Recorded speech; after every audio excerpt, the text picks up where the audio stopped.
We're 2 minutes in, and I think we should get started here. So as the crowd moves in, and I want to start by just introducing my co-host here. So I'm Mike, and my co-host is Noel de los Reyes. I want to say that Noel is one of the hearts of the credentialing support in ICF Philippines, and someone who I know for only a short time, but I already see embodies the spirit of coaching a lot. And you started your journey in 2022, Noel, right, after what you say a corporate stint, or being a corporate slave, as you said. Corporate slavery. Yes. Noel has hidden talents, so I don't think we see you play karaoke here today or sing karaoke. And you cook a lot. Not the proper venue. Not today, yes. Not today. So that's my co-host here. It's the two of us who do this together. So Noel, would you like to say a few words? And then I will return the favor, Mike. So what Mike and I agreed to do tonight is to make credentialing fun and a bit light, and because all of us are feeling anxious on how we will get our credentials, right? So we just start by introducing ourselves in a fun way. So I just recently knew that Mike is close to surpassing his residency. He's from Germany. He's close to exceeding his residency in Germany and to where he's based right now, which is Singapore, right? So I was sort of computing and doing my math and computing his age, but of course we will not discuss that anymore. 25. 25, yeah. That's where you stopped. Yeah, so it's a pleasure to work with you, Mike, in this webinar. I think having our guests from all of the 3 countries, Malaysia, Philippines, and Singapore, joining together and helping our coaches to get our credentials. I would say because I'm also working on mine. Yeah, and special shout out to Josephine for opening up and being so generous to allow us to participate and collaborate with ICF Charter Singapore. Yeah. Thank you very much, Josephine. I think we need to give her a round of applause for that. Yes, please do that. Thank you for opening up. Thank you. And I don't know about you all, but I think we should all make some noise for a moment. Let's all check our mics, please. Can you unmute for a moment? Say hello. Just make some noise, just for a moment. Here, hello, mabuhay. Mabuhay from the Philippines. Hello. Good evening. Hello from the Philippines. Vote wisely. The Philippines. Morning. That's better, isn't it? So let's get into it. Very enjoyable. So what we're planning today is something very special. So today is good evening. So today is a milestone, I think, for us in many ways, and in more than one way, I would say. So for the first time, really, as we shared, we are bringing together the collective strengths and spirit of ICF Singapore, the Philippines, and Malaysia, in what we can only call a true cross-chapter collaboration. And whether you are here from Singapore, Manila, Kuala Lumpur, or anywhere else across the region and beyond, right, Australia and the US, you are part of a vibrant and growing coaching community here. And I want to share my slides now here, what we are having in store. I think this is this session is part of a series of 3. And that we call the Credentialing Series. Our session today is squarely focused on ACC, but we have more sessions coming for PCC level and MCC, even for curiosity that might be interesting to all of you, even though you're wherever you are on your journey. So this session here today is dedicated to all of you here. So whether you are aspiring for your first ICF credential, or whether you are preparing to renew, that's also possible. Or whether you are simply exploring what credentialing means right now in 2025. We know things change a lot, and what it means for your professional journey. And as we all know, the ACC, the Associate Certified Coach credential, is not just a title. It's a commitment to high standards, to rigorous training, and to ethical practice. And tonight is that opportunity to hear directly from the source. So from people who work on the global standards. Noel will introduce our guest in a moment. We have coaches here who will share a bit from their own journey. And we're also going to spend a few moments on introducing some resources to you that you may or may not yet know. And just a final note here, this session, if you stay until the end and after you've submitted your feedback, you can be credited with 1.5 CC for resource development. So that's my final point here on this. And I would like to hand over now to Noel to introduce our guest speaker. Over to you. Thank you, Mike. It's my pleasure to introduce our speaker for tonight, our subject matter expert on credentialing. Very young, very much, I believe, Kate, you've just been with ICF since 2021, right? Right. So it's very recent, so very, very, very recent. So, and that level of expertise is already there. So Kate, for the information of our audience, is the credentialing coordinator of ICF for credentials and standards. So she does a lot of the reviews of the ACC, PCC, ACTC application. So if there are people here like myself going to the ACC, shout out to Kate, Kate Jace. Yeah. So without further ado, I would like to turn the floor to Kate Jace, our speaker from ICF Credentials. Thank you very much, Kate. Thank you, Noel, and thank you, Mike. This is very exciting for me. This is the first time I've collaborated with multiple chapters at once, so I'm really happy to be here today. I'm going to go ahead and share my screen. Can everybody see my screen? All right, great. Thank you. Thank you for having me today. I always appreciate the opportunity to speak directly to individuals interested in coaching and credentialing. We're going to cover a lot of information in this presentation today, and I will also offer different tips to help keep you on track for your ACC. Let's get started. With the dynamic growth being seen in the coaching industry, how can you distinguish yourself? One way is to consider earning an ICF credential. Obtaining an ICF credential is a rigorous process and not one to be undertaken lightly. But it is this process that adds validity and overall value to the credential. And we take the responsibility to deliver a high-quality credential very seriously. ICF credentials and standards exist to elevate the professional standards in the coaching global ecosystem. That is the driving force behind the requirements to our credentials.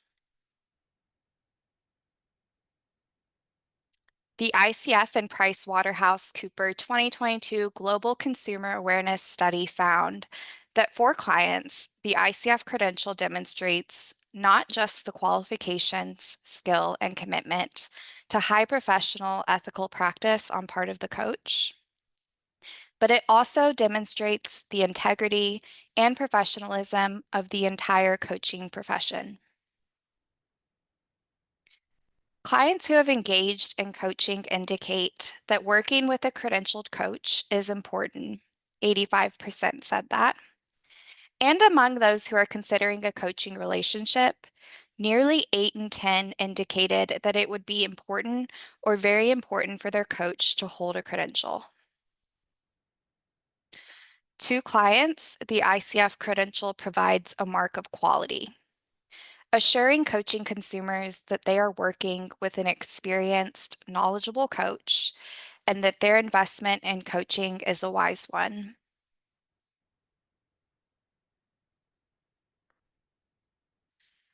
Clients who engaged in coaching with a credentialed coach reported higher levels of satisfaction than clients who worked with a non-credentialed coach. Among clients who worked with a credentialed coach, more than half indicated they were very satisfied, compared to approximately 1 in 4 clients who worked with a non-credentialed coach. Clients who worked with a credentialed coach were also more likely to recommend coaching to their colleagues, friends, and family. The 2023 Global Consumer Awareness Study revealed that 75% of coaches expect to see an increase in their annual revenue, driven by a majority of coaches, 61%, anticipating growth in their coaching sessions, and 70% anticipating growth in their number of clients. Also, 42% of coaches want to achieve qualifications and 32% want to focus on new coaching specialties. The 2020 Global Coaching Study found that coach practitioners with one or more credentials from a professional association reported 25% higher average revenues from coaching than those without credentials. It's not just about the numbers, though.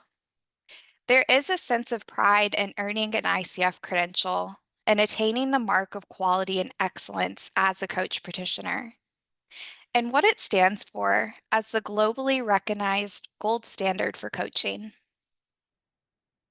You know that you're now part of a distinguished community of coach practitioners who hold an ICF credential, and you are participating in a community that is advancing the coaching practice and thereby advancing the profession. There's no value that can be placed on that feeling. And it doesn't end the moment that you earn a credential. ICF credentialed coaches often share that the value is in their professional journey that only begins with the awarding of their credential and continues as they learn and grow and develop their skills, expertise, and experience in coaching throughout their professional careers. An essential component of the ICF credentialing program is the commitment to ongoing learning and growth as a practitioner. To renew or maintain a credential, a coach must engage in continuous education, which can include coursework, mentor coaching, coaching supervision, and even research, writing, and publication. We'll talk more about renewal. Now that we've discussed the value of an ICF credential, let's talk about the process of achieving your first milestone, the ACC. ICF offers 3 credentials: the ACC, Associate Certified Coach, the PCC, Professional Certified Coach, and the MCC, the Master Certified Coach. Your first steps towards earning a credential is to first obtain coach-specific education and then begin coaching. Today, we're going to focus on the ACC.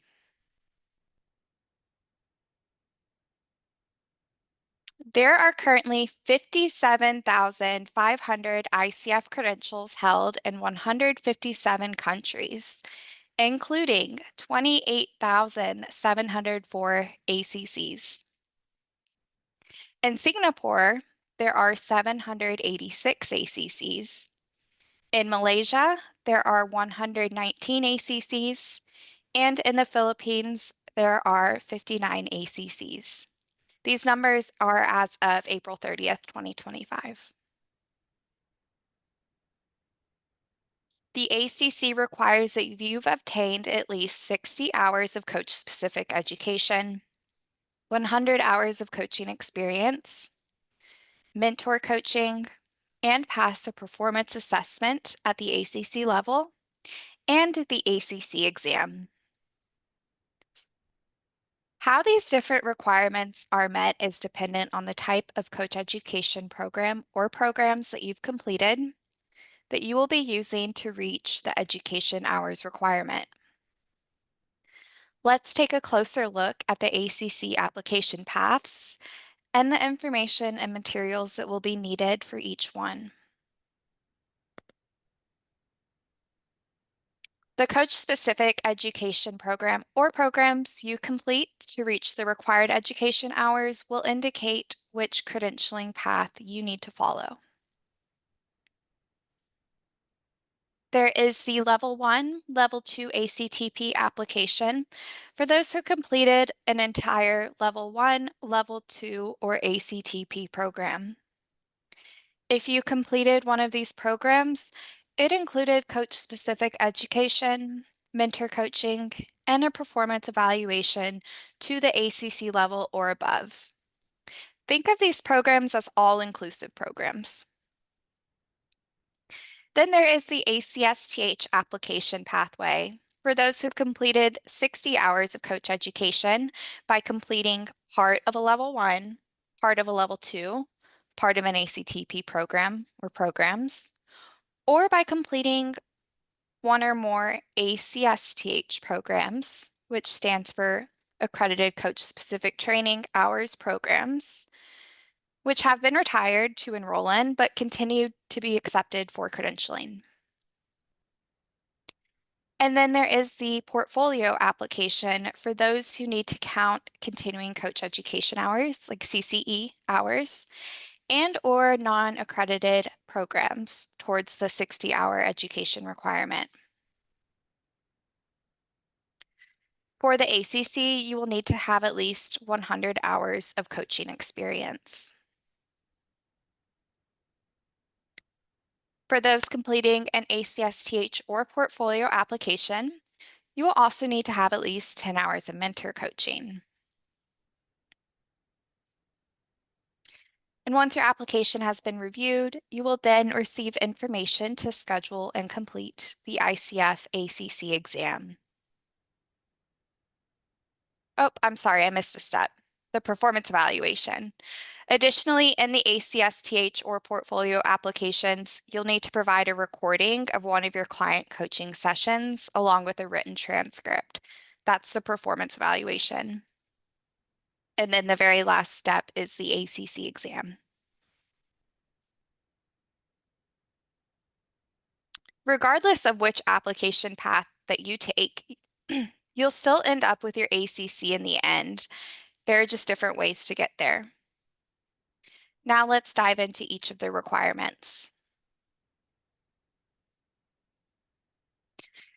To begin, it's important to know the accreditation type of the education that you received. As you can see, there are several options for program types that can be used to meet the required education hours for a credential. In 2021, ICF Coaching Education released new program accreditations. These accreditations were level-based and correlated with the education, mentor coaching, and performance evaluation requirements for credentials at the ACC, PCC, and MCC levels. While ACTP programs and ACSTH programs are no longer available to enroll in, if you took one of these programs in the past, you can still use them towards your credential. In your application, you will need to upload your program certificate or letter of completion for the programs that you are using to reach the required hours. And if you're using any non-accredited programs towards the education requirement, you will need to supply robust documentation, including course outlines and syllabus, along with student materials such as manuals or workbooks, PowerPoint slide decks, and any documentation that shows the content and context of the program. Additional information and resources on the education requirements can be found on the education requirements page.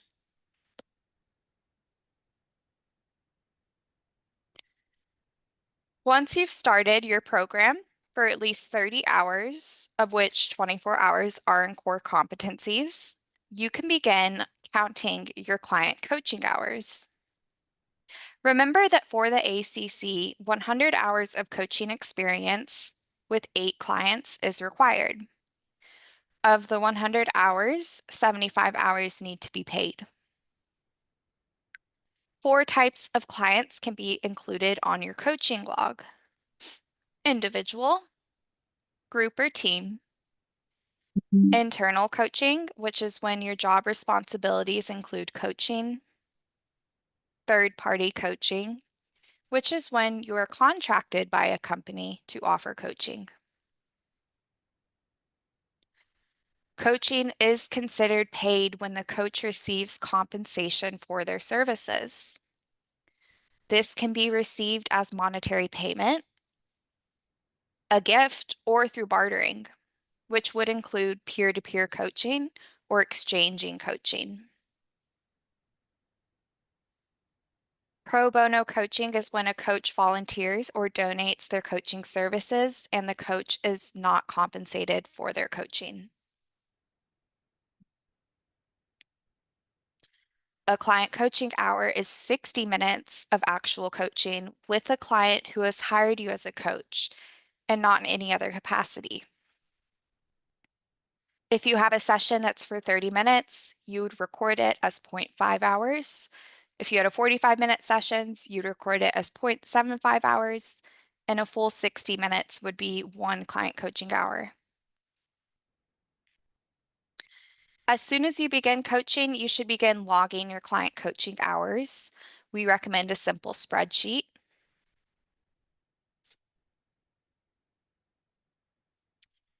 Building up your experience hours and establishing a client base can seem overwhelming.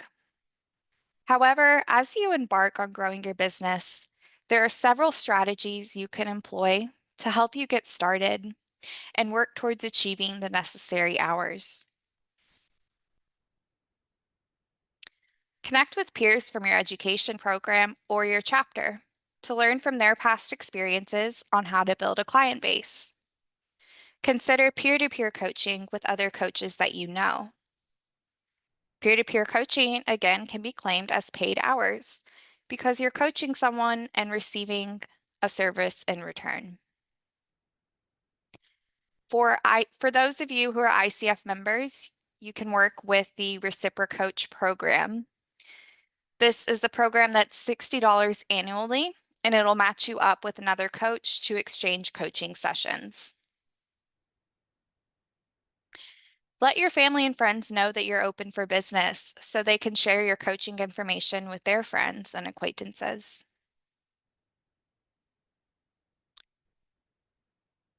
Coaches need to track their experience hours and maintain accurate client data to determine when they meet the requirements for the ACC and above. To support you in this task, we do offer a free template for the client coaching log, which you can download on our experience page. Your coaching log should be maintained for your records, but will not be submitted to ICF due to data privacy laws. In your application to us, you will be required to complete an attestation of your coaching experience. However, make sure that you're always maintaining your log in case that you are randomly audited. If you are coaching for an organization that has a confidentiality policy, then instead of the coaching log, you should obtain a letter from the organization verifying the coaching timeframe, the number of clients, and the number of coaching hours you provided.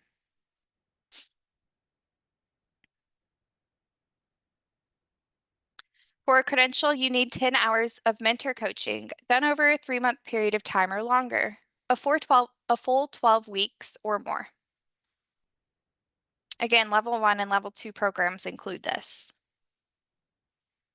Of the 10 hours, 3 must be one-on-one with your mentor coach, and the remaining 7 hours can be spent in group sessions or one-on-one sessions.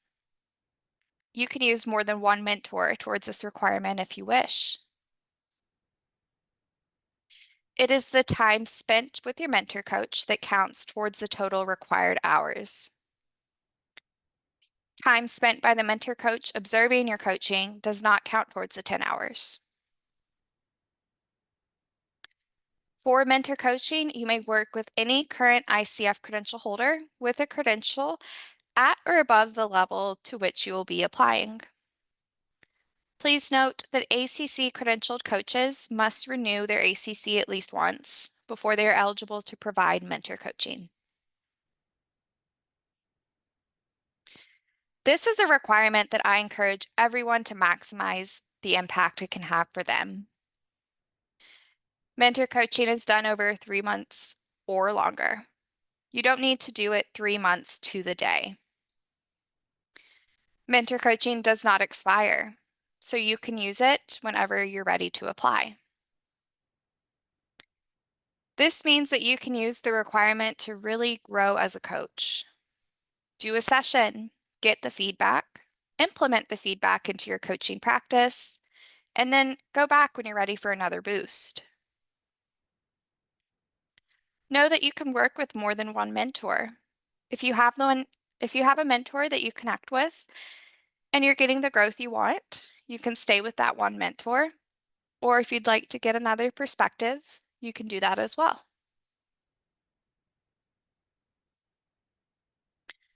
For the performance evaluation, which is also included in Level 1 and Level 2 programs, you will submit a recording or recordings of a client coaching session that is with a regular client of yours.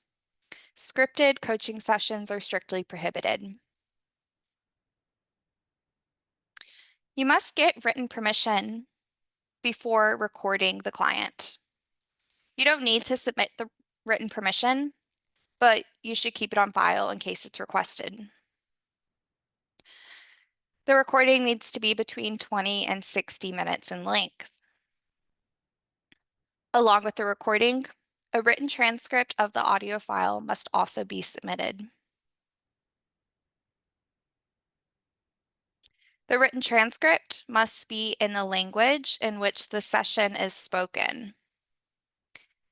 If the session is in a language that is not available for ICF assessments, then an English transcript of the session must also be submitted.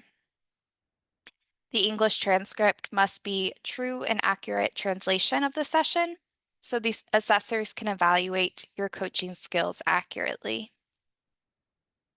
In addition to that, the transcript must be submitted as a Word document, must be verbatim, meaning what is heard in the recording is written on the transcript, must have timestamps and speaker labels present with each change of speaker, and have the coach statements and the client statements appear on separate lines. You can find a sample of the transcript on the performance evaluation webpage under the transcript tab. Finding the right session to submit can be difficult. Here are a few things to keep in mind. The assessors are not evaluating the success of the client during the session. You may have a session where the client has this amazing breakthrough. But was this because of the coaching done in that session? Or was it the coaching you provided in previous sessions? Remember what is being assessed. Your coaching skills as they relate to the ICF core competencies. When you're reviewing your recordings, do you find that core competency skills are present throughout the session? Is there a wide range of skills demonstrated which can be evaluated by the assessor? Record multiple sessions. This will give you a selection of sessions, allowing you to find the one that best highlights your skills. Utilize your mentor coach to review your recorded coaching sessions and help you identify the strongest session to include in your application. In addition, be sure to check out the minimum skills requirements page. Here you will find information about what the assessors are looking for at the ACC level.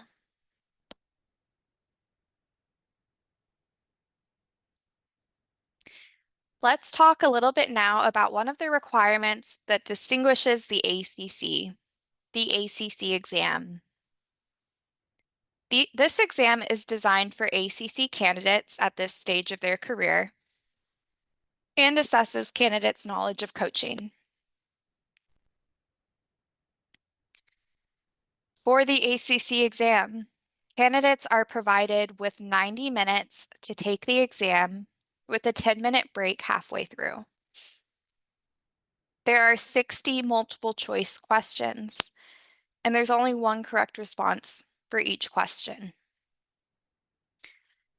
The questions are knowledge-based. We'll take a look at a sample question in just a moment. The ACC exam is offered in 16 languages, and if it's not offered in your language, then support is available. The ACC exam covers 3 broad domains of coaching knowledge: ethics, definitions, and boundaries of coaching, and coaching competencies, strategies, and techniques.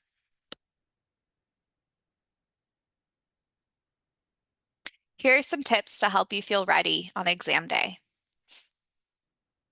The exam is based on the ICF core competencies and the 2020 Code of Ethics, so be sure to study those. Keep in mind that your education, mentor coaching, and experience remain the best preparation. Set some time aside to review your education materials and the feedback that you receive from your mentor coach. Review the available sample questions on the exam page. And on the Pearson VUE website, you can find online tutorials for all of our exams. These tutorials allow you to experience the exam system, how to navigate in it, what the break will look like, and you can go through answering some of the sample questions. It's a great way to get used to the flow of the exam. Here's a sample question to review. Which of the following responses represents the most important purpose of silence in coaching? A, to allow a client to process their thoughts. B, to enable the coach and client to hear one another. C, to provide the coach time to think of their next question. Or D, to provide the client time to think of the right response to the coach's question. Let you all think about it for a minute.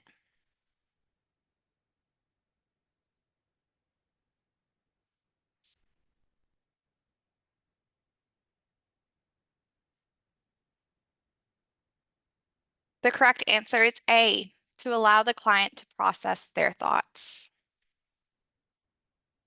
So as you can see, you have one question and there's one correct response out of 4 options.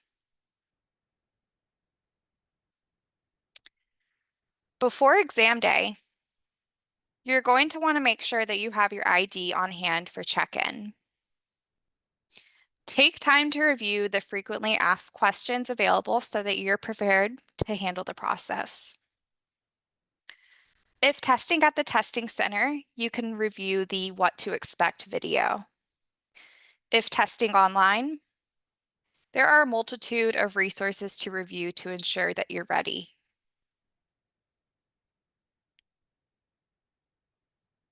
On exam day, be well rested and have a snack or meal prior to your appointment so you can focus on the exam fully when you're taking it. If you're traveling to a test center, allow for plenty of time for potential traffic issues. If taking the exam online, take time well before your appointment to ensure your testing space is in compliance with all the rules and policies. Check-in is 30 minutes prior to your scheduled exam time. Be sure to read all the instructions and rules thoroughly so you feel confident in proceeding with the exam properly. And take your time. In each section of the test, you can flag questions that you would like to return to for review. But please know that flagged questions in section 1 must be reviewed and final responses selected before moving on to the next section.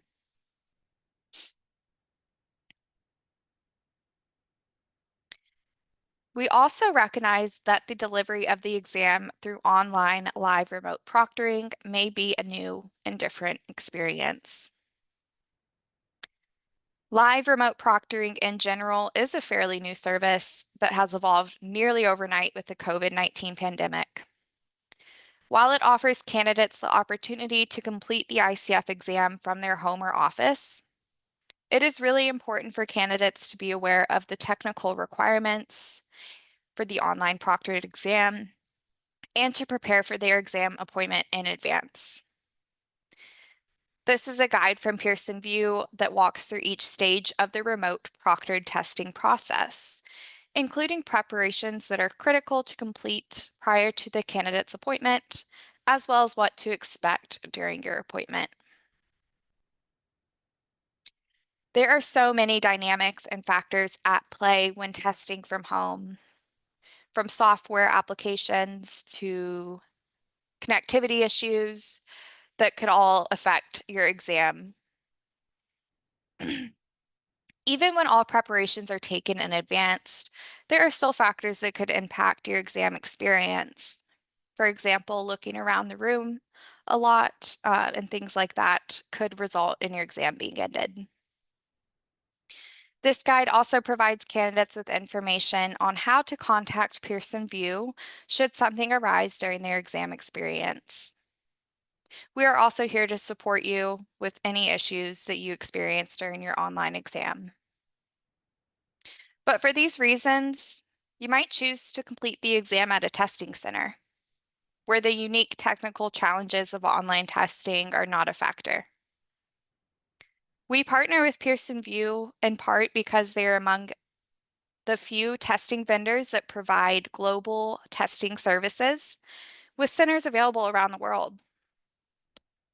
If you do have trouble locating a testing center near you, we encourage you to reach out to our support team for assistance in scheduling an appointment. We can always work with Pearson VUE to identify and locate a third-party test center to support you.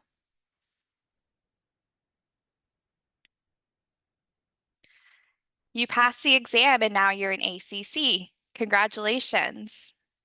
Your journey is just beginning. Let's talk about what else is in store for you.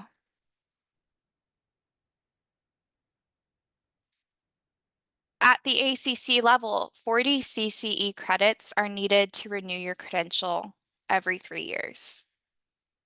Of the 40 CCEs, 24 are required to be in core competency,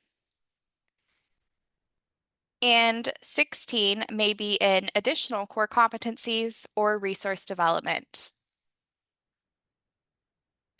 Of the 24 credits in core competencies, 3 credits must be in ethics, and for ACCs, 10 of them must be in additional mentor coaching. The remaining hours may come from other activities based in the core competencies.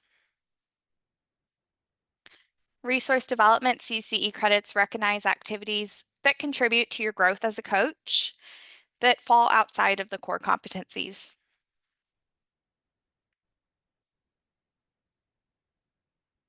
Before we get into the details of renewing your credential, let me share a few notes. First, and this is a hidden gem, on our website you will find the professional development page, which covers acceptable CCE sources and where to find them. It is a great resource page to help you with your credential renewal. Some activities will refer to recording the time spent in an activity.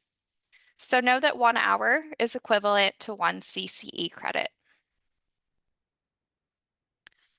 For your renewal, you can use any activity completed within the date of when your credential or last renewal was awarded to when you submit your renewal application.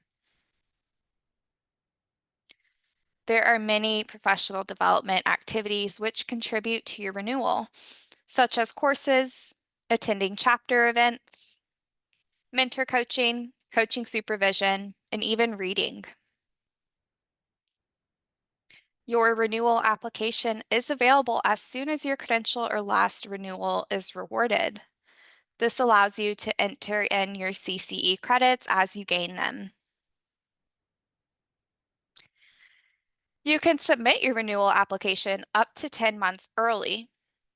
By submitting early, you gain additional time to earn your CCE credits for your next renewal cycle.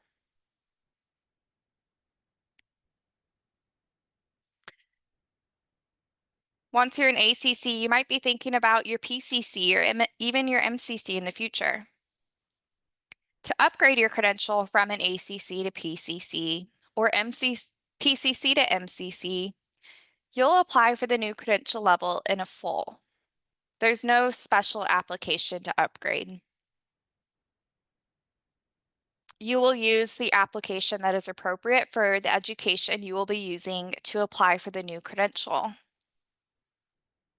Education is cumulative, so you can use it again towards next credential, or you can keep building upon what you have until you're ready for the next level. In your application, you will upload and enter all documents to demonstrate that you now meet the requirements for the new credential. Again, this can include the education and experience you used towards your previous credential. Please note for the MCC, you must obtain another round of mentor coaching. This round of mentor coaching cannot be used towards your ACC or PCC previously. Oops, jumped ahead, sorry. And when you apply for your PCC, you'll have to take the ICF credentialing exam.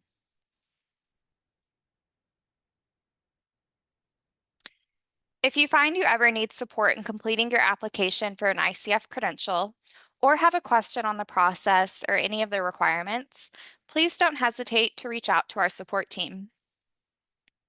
You can access ICF customer service through the Contact Us page found on the footer of any of our pages.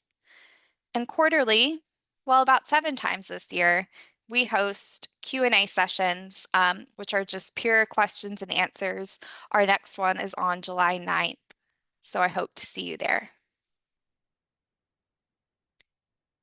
But before you dive into the support page, I'm happy to answer any questions that you may have.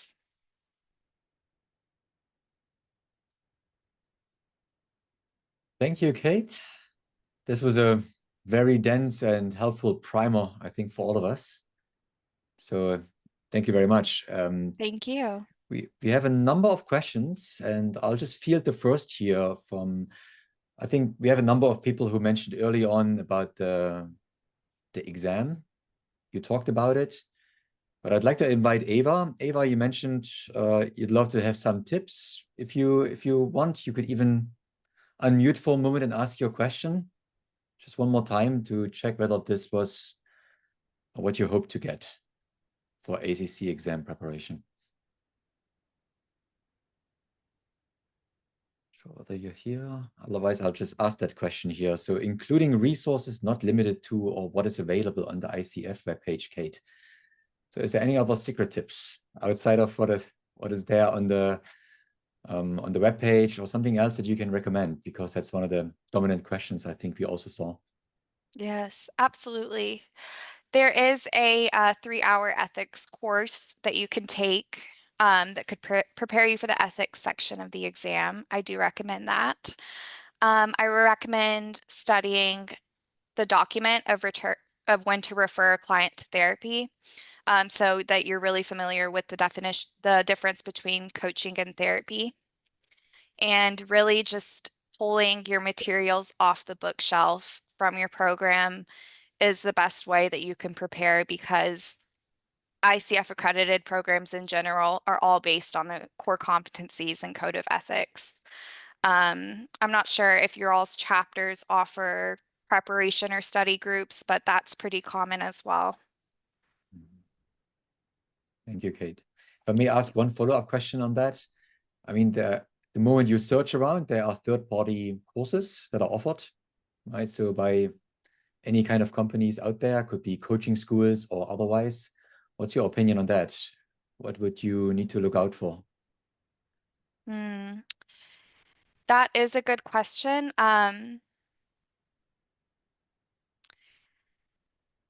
I guess it just depends on the company.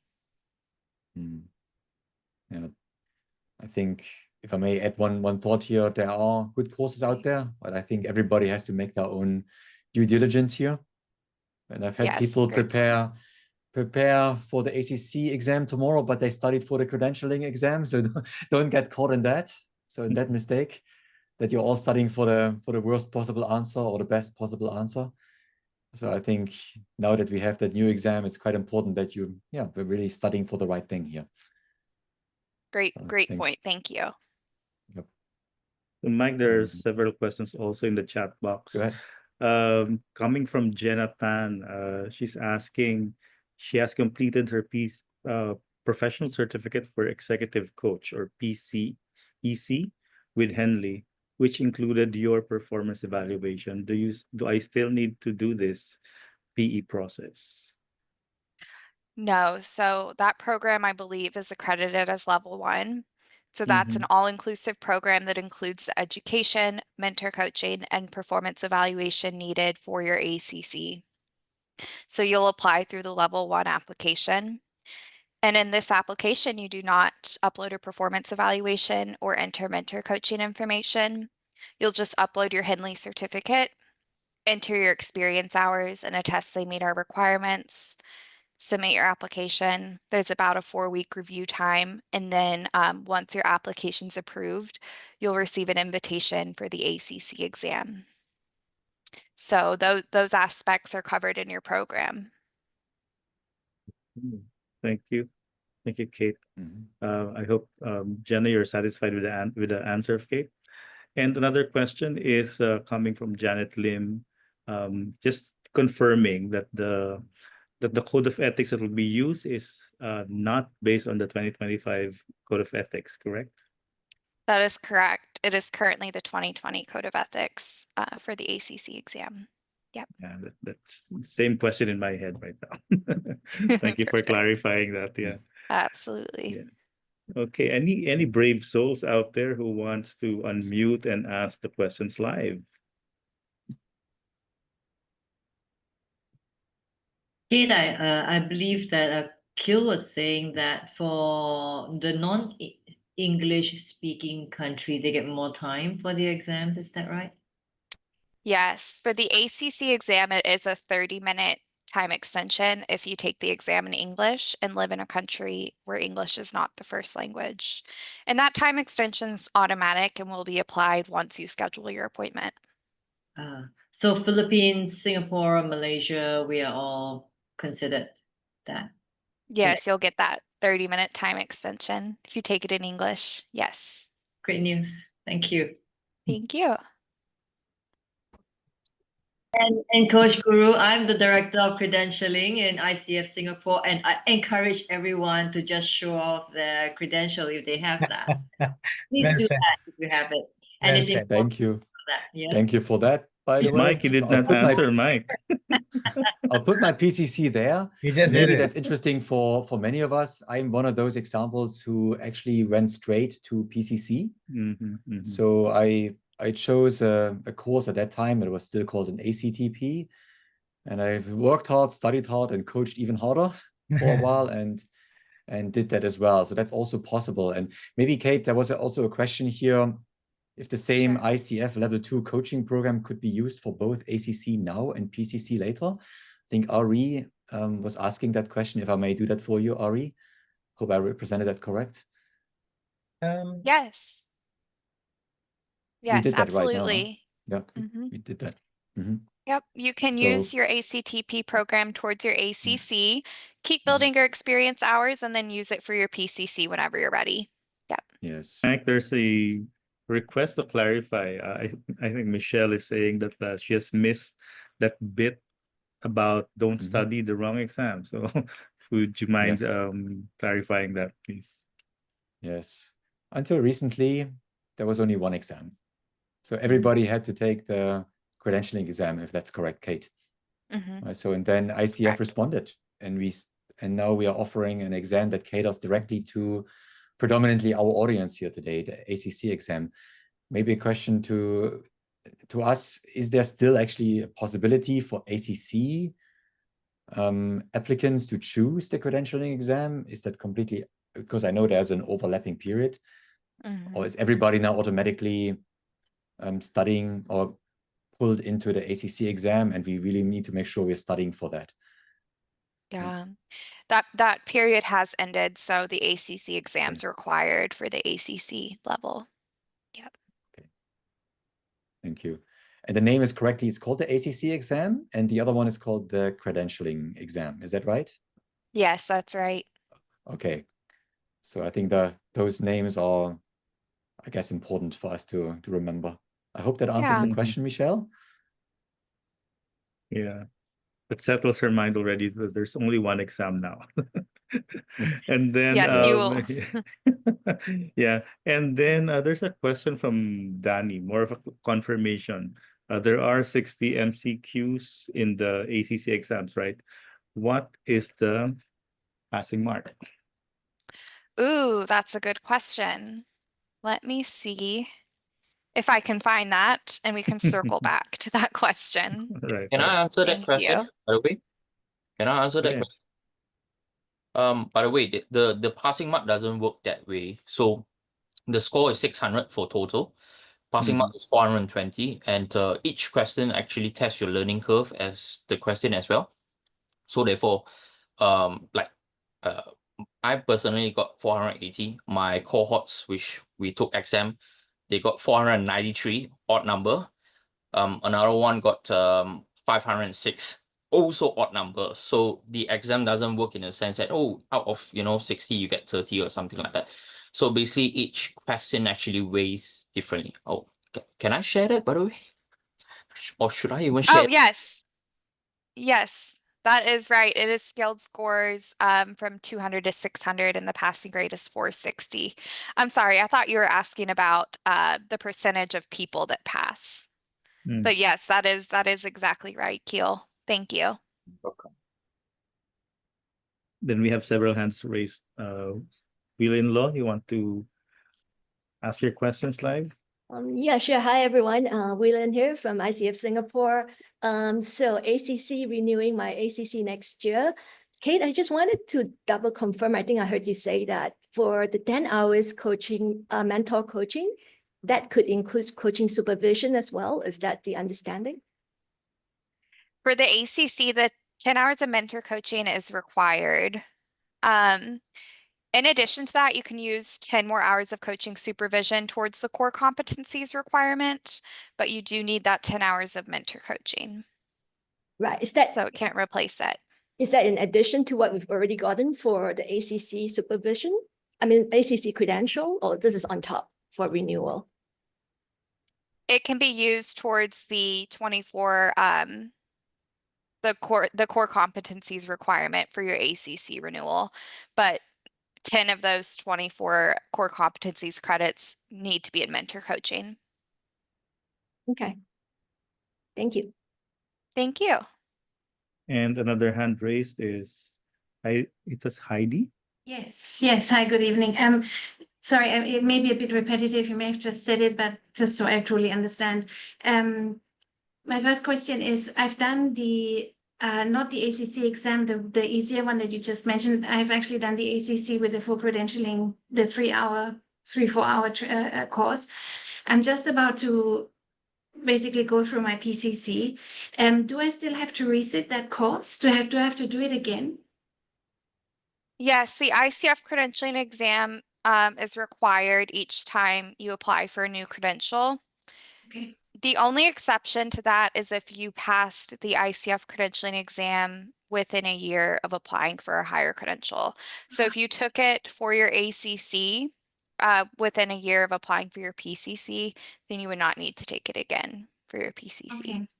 Okay. So then in that case, for renewal, and I think someone just asked it, for renewal of the ACC, if I can't get it done before I need to renew my ACC, I have to have 10 mentor coaching sessions and all the 24 hours and stuff like that, like the normal training things that, I've collected over the years, my CCEU, but 10 of those have to be one-on-one mentor coaching sessions?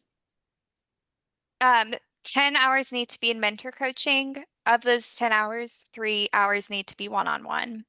And then the remaining 7 renewal. can be group or one-on-one. Yes. For the renewal. Okay. Okay, For good. the Thank you. renewal. Thank you. Yes. Thank you. We had... Okay, any other questions, Mike? I think we had a few questions just to confirm on the role of the Code of Ethics again in the recent change on the impact on the ACC exam now or in the future. What are your thoughts on that?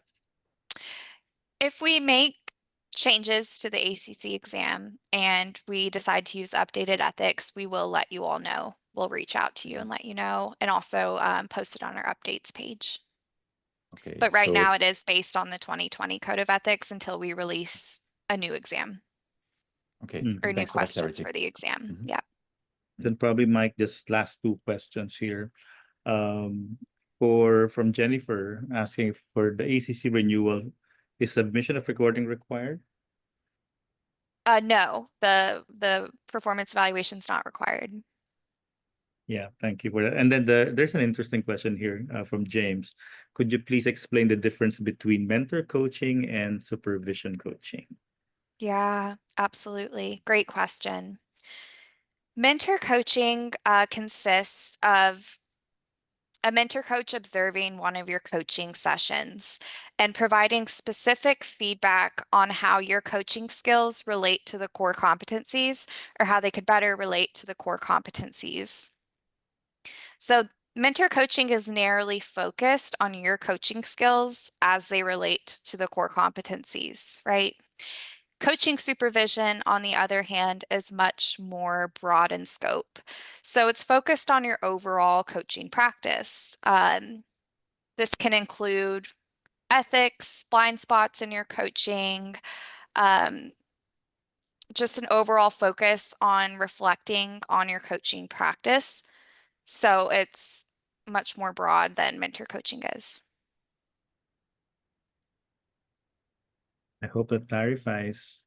Yeah. And then maybe just for just one last question, because we still have the second part of our webinar tonight. Hello. Yeah. I'm Yes, Joyce here. Yeah, good evening to Joyce. all. And Kate, thank you for your very detailed sharing earlier on. I actually posted a question on the chat. Can you share with us how can one join the 3 hours ethics course that you recommended earlier?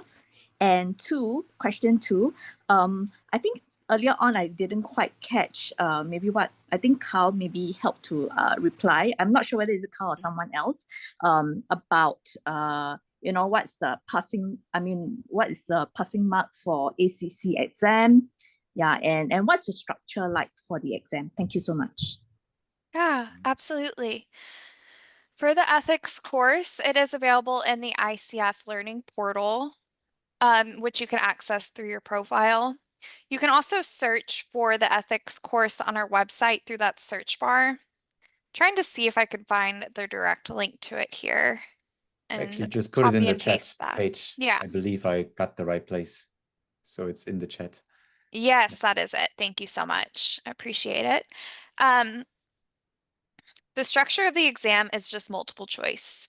So you'll be asked a question followed by 4 response options, and there's only one correct answer to the question. It's 60 questions divided across 2 sections with a 10-minute break halfway through. The exam is scaled scores, so it ranges from 200 to 600, and the passing score is 460. Does that answer your question? Yes, thank you so much. Thank you. Just one small follow-up question by Lawrence asking on your behalf. Are those 10 hours of mentor coaching required for each subsequent ACC renewal, or is it just once? Each time you renew your ACC, it's required. Yes. Okay. Thank you. Thank you. Okay. Great questions. Yes. Maybe a last question here before we move on. Just a final one. From your own experience, what are the #1 challenges that ACC, that's a good lead into our sharing in a moment, that you've seen people report. So when we have some people in the audience who are early in their journey, maybe they're contemplating it. So what do people share? What's most challenging or most rewarding, just as a final part on this before we move on? Yeah, it's a great question. I think in my career, I've noticed that the most challenging thing for people was passing the ICF credentialing exam for their ACC. And we had a lot of feedback on that. And we listened to you all. And that's why we released the ACC exam, because it's just more catered to that level, to the beginning of your coaching career. So that was a really big one. Yeah. Thank you. Thank you. All right. Then, Mike, we have one last hand up here from Kai Chong. Kai will take you in, and then we'll proceed to the next segment.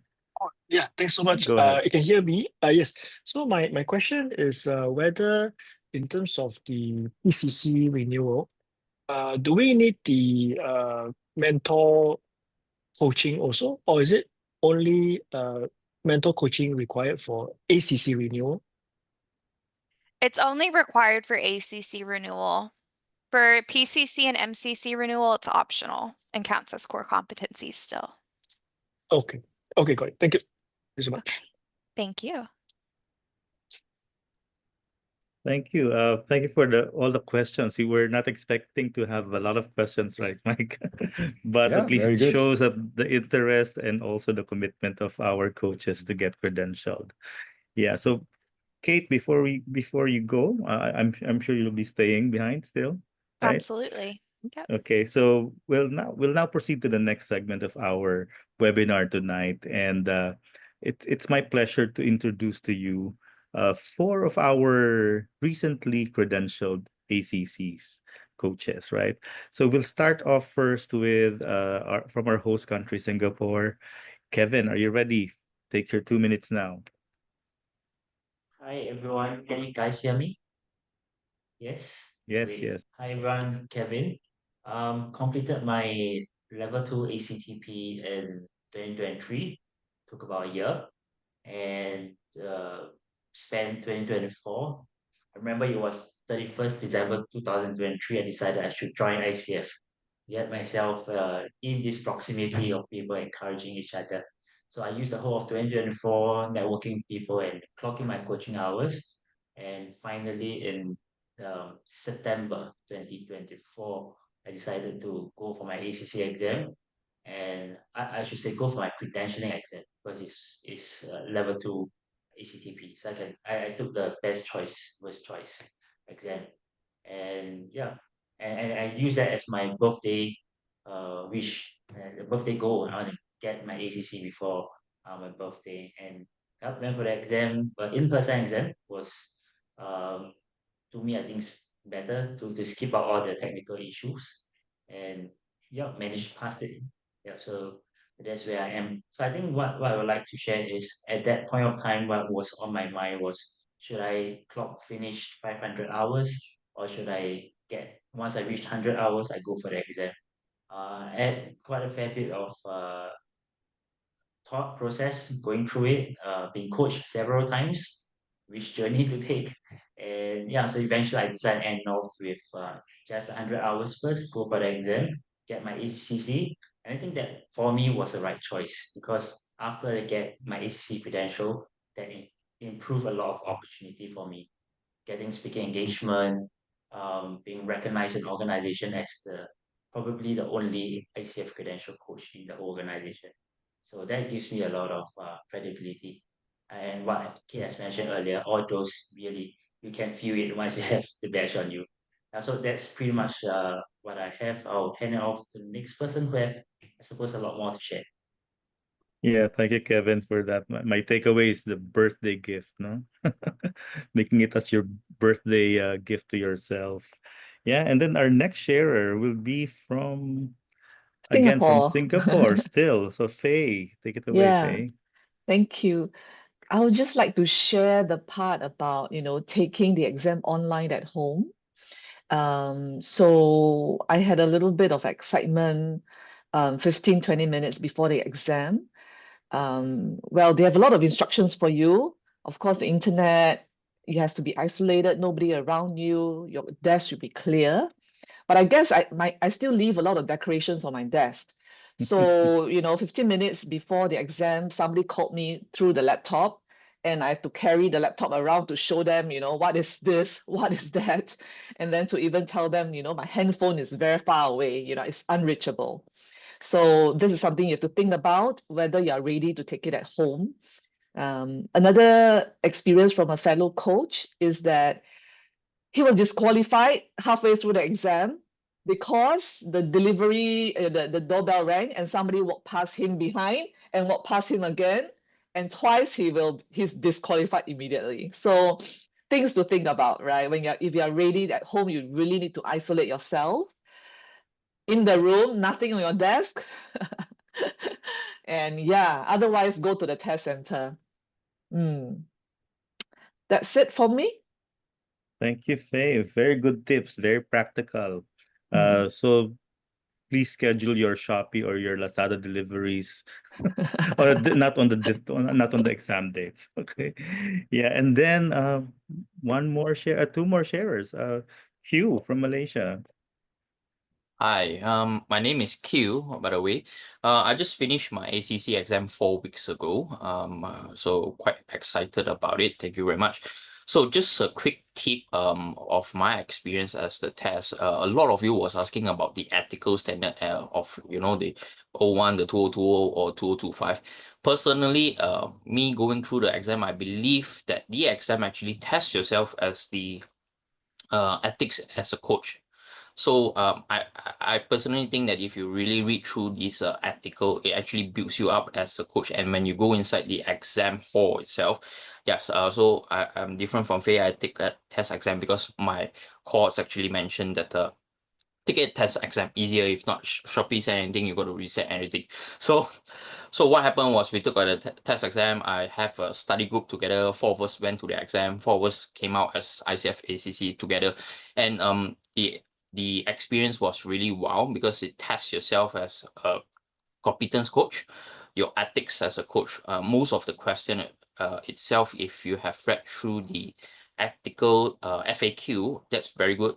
And so that's all from me. All the best. Thank you, Q. Thank you, and congratulations. A baby ACC right now. Yeah, and then from the Philippines, would like to call in my colleague Tommy, Coach Tommy. Good evening. Can you hear me? Yes, loud and clear. Okay, thank you. Thank you for having me. So I finished my coach training in March BC, before COVID. This was in 2019, and earned my ACC credential only recently in January of 2025. So it took me 7 long years to earn my ACC credential. So my first tip to all those working for their ACC is that don't follow my example.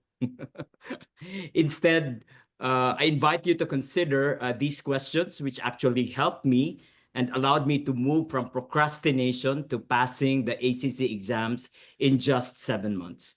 So the first question I had was, why? Why do you want to become a credentialed coach? Is it for personal branding, or according to Kay earlier, for higher income? 25% credentialed coaches earn 25% revenue higher than non-credentialed coaches, no? Or do you want to add credibility to your coaching practice? So in my case, it was about boosting my confidence and really, wearing this so-called badge of quality, to the clients that I've worked with. But whatever your motivation is, go back to it and make it your compass, your North Star of sorts. The second question is where? Where are you in the credentialing journey? Put a number to it. In a scale of 1 to 10, are you a 5, a 4, a 6? Where do you stand? Understanding your starting point is crucial in mapping out a path from point A to point B. Always remember that making progress, you need to remember 3 things: location, location, location. Location is very important. Third question, what's your next natural step? If your location now is number 4, which means that you are preparing for mentor coaching, focus on the next natural step. Don't go ahead and prepare for the exam. This will save you a lot from anxiety and unnecessary stress.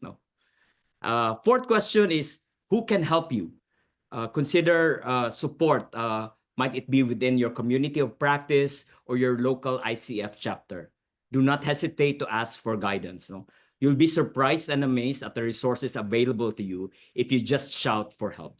And finally, when do you want the ACC credential? Set a deadline, put a date to it. And another when question is, when was the last time you took an exam? So I realized that mine was during the undergrad. So I was kind of like Faye. I was blown away by the preparation because I also took the exam at my place. So I made sure that there were no Shopee, no Lazada. My table was squeaky clean. So in my case, I said in June of 2024 that I'll be an ACC credential coach by January. So there you have it. Now my 5 W's, which I call the 5 wonders to ACC.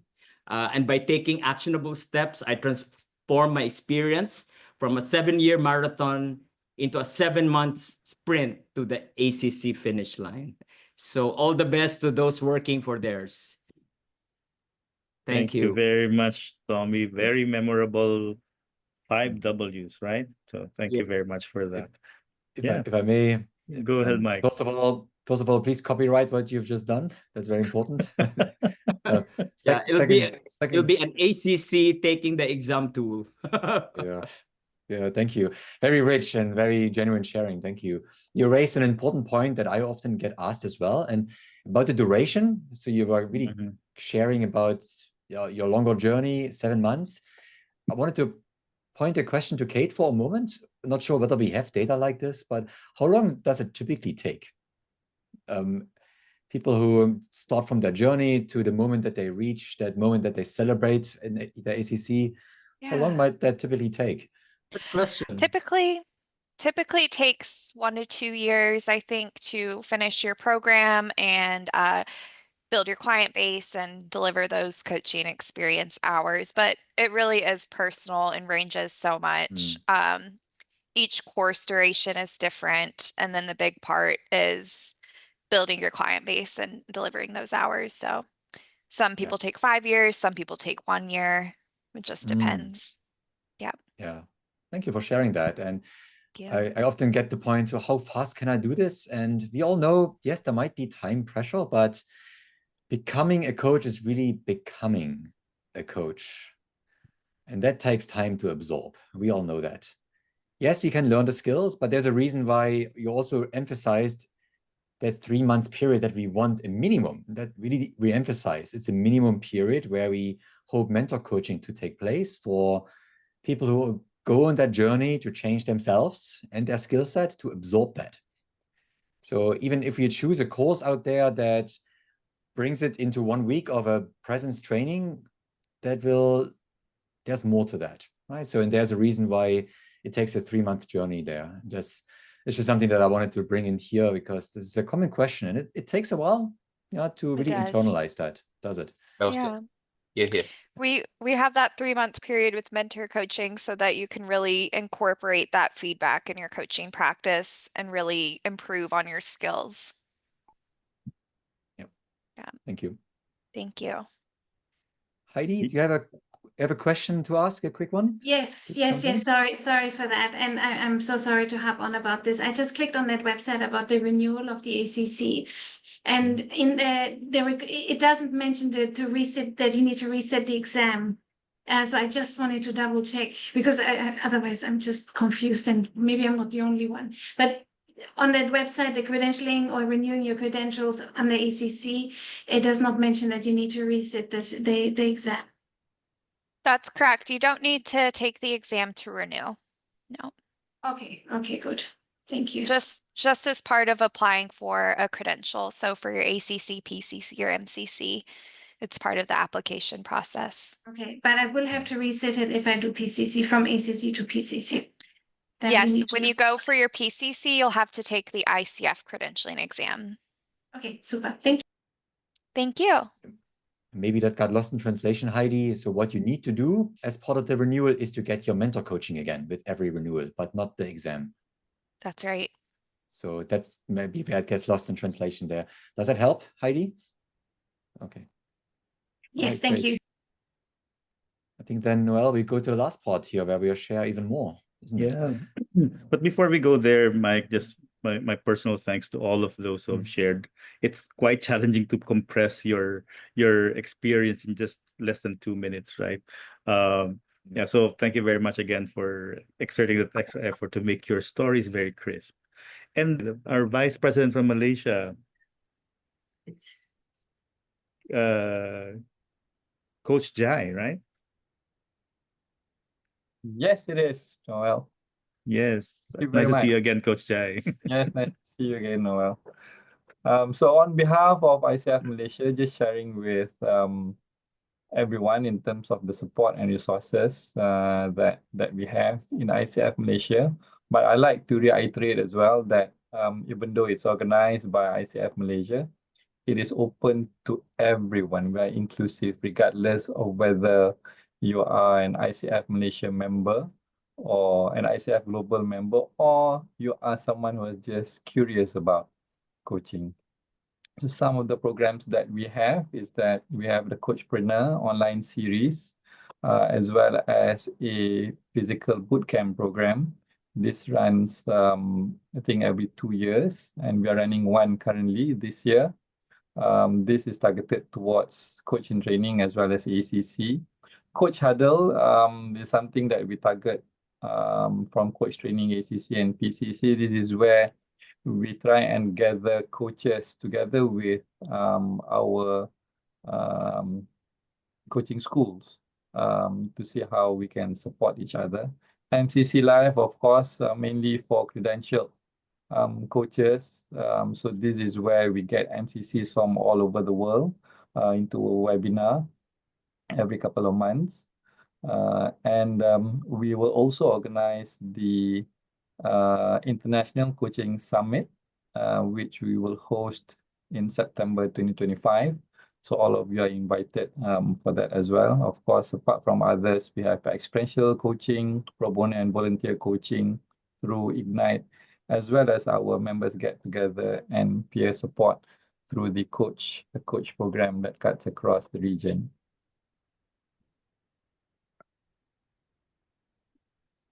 Okay. Next slide. Next slide. Yep. Thank you. So as we all know, next week we are going to celebrate International Coaching Week globally. So for Malaysia, we have a few events coming along. If you are in Kuala Lumpur on the 15th of May, please do join us for a physical event. Otherwise, we'll have quite a number of series of virtual events in Mandarin and in Malay.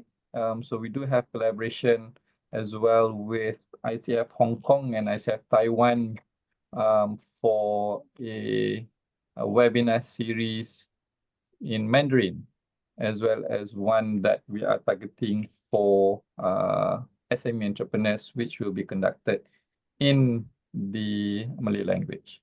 So I invite all of you, please do join if you can. I know all of us are busy with our own programs for ICW as well.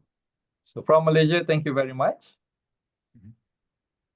Thank you very much, Coach Jai, Coach Cap Jai, so Captain Jai as well. Yeah, and then I'll take you through the Philippines. So I'm Noel de los Reyes. I'm the director for credentialing support in the Philippines, and very much like our colleagues in the other countries are doing, we are doing credentialing experience group calls on the local version. So we have a smaller audience, so the conversations are very intimate, and we also get recently credentialed coaches to really to share their experiences and really boost our morale in pursuing our own credentials.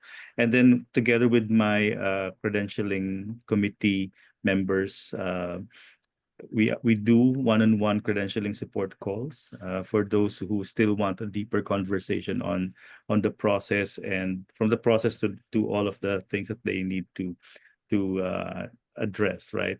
And then we are also planning to come up with credentialing and renewal infographics, because sometimes people would tend to, get confused with a very interesting ICF website. So I'm putting this as a project for me to have infographics available to all of the coaches who are interested in their credentials. And then together with the partnerships committee of our ICF Philippines, we are looking at low bono coaching collaboration with various organizations and non-governments and even government as well. So those are still in the works, but I'm quite sure that this will be rolled out within the year, because we are really working hard. Our partnerships lead, Vina Paglikawan, is really very passionate about this. And then we also came up with a reference links library, which you'll find in the next page. This is care of some of our coaches who have shared the links that have been useful in preparing them for their credentialing exam. So special thanks to Sandy Pine and also to Zinia Rivera for helping us start this compendium of sorts of our resources. And then of course the collaboration with Malaysia and Singapore, I think the learning widens because we get more experiences from all of you guys. And then the next page will just show you our preparation for ICW. I'm sure all of us are busy preparing in one way or the other in trying to help our ICW face-to-face event.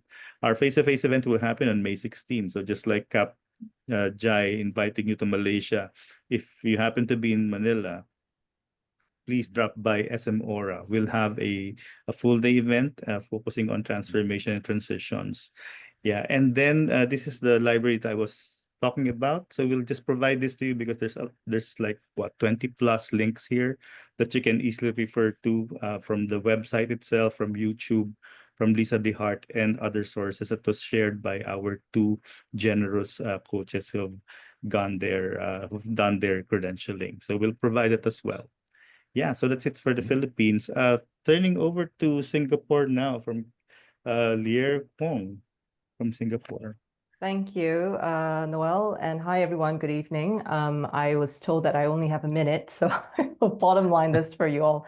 I'll just say, I think one of the reasons why we wanted to actually provide this snapshot is to help for many of the folks here who are not yet credentialed or maybe contemplating becoming members, how you can actually benefit from becoming an ICF member.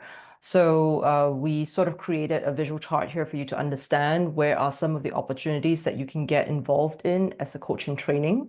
Even though, of course, some of the other stuff is more suitable for credentialed coaches, you still can be part of course, the community building events, the peer support exchange coaching stuff, the ongoing credentialing webinars. And we also have monthly learning events that help you with trends and best practices. So I hope that this can be a way for you to get started with the ICF community earlier than waiting until you get your credential before you join the wider coaching community. So I think I'm good with that. I'll swing it back over to the organizers. Thank you. Thank you. And yeah, really another shout out here for us to go to ICW. There's still ways to join. So in all 3 chapters. And I want to thank us all here. What a great first inaugural event, combining our 3 chapters here. I want to thank everybody involved who has contributed to this. I think great preparation went in there. Thank you to Kate, really for really giving us your time, your expertise, and answering all these questions. I think we've put, we're going to put these resources as well in the chat momentarily. So you have that. I think the slide deck that Kate has shared is already there. And the only thing left here is 2 things. Let's take a quick picture and then we do CCEUs. That's important here. We need to take a picture and unshare my screen here. So, and we'll remove all the spotlight then, I guess. Yes. The spotlights. Thank you. Put on your best smile, everyone. So, and yeah, everybody, please come on your screen, be on video, have your motivated smile.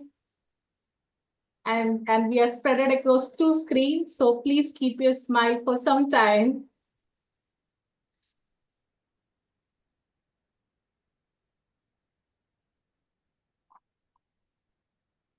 You are not in screen, are you coming on screen on video or still decided to stay back?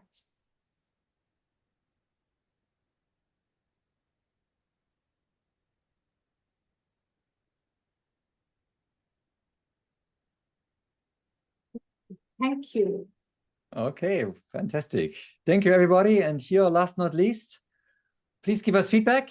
And as always, once you gave feedback, you're also eligible to receive your 1.5 CCEUs for the session.